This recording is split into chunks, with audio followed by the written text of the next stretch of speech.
Okay guys, magandang hapon sa inyong lahat, Luzon, Visayas, Mindanao.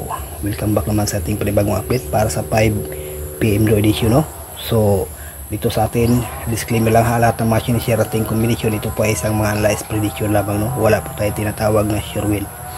So, sayang din ang ating guide kasi ang short is 2 PM is 5-0 to. At Mindanao area, last 2-0 to. Ang ating din naman kayo na pa-actual guide natin is ang 5-2-4, no?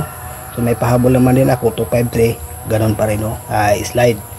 So sadyang hindi pa natin swerte. Pero sa ating best pairing guide mga kaidol, kung nakapares kayo sa dito sa 25 o 52, no? Ayan. Pasok pa rin siya mga kaludi, no? So sa nakapares, ayan, may possible talaga.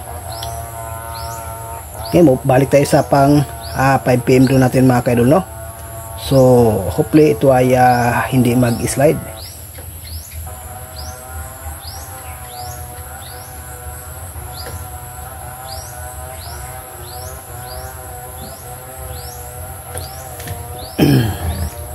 Okay, no? Ito ang ating guide para sa 2 PM do edition mga kaidol.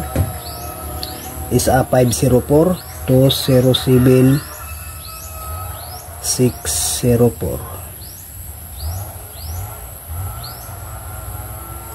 Okay, no, dito sa ating trick combination may bahagi tayo ditong best mga kaidol, no, na 504 at saka 604.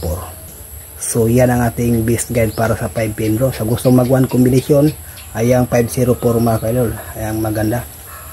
Okay, so good luck and hope to win. Bye bye.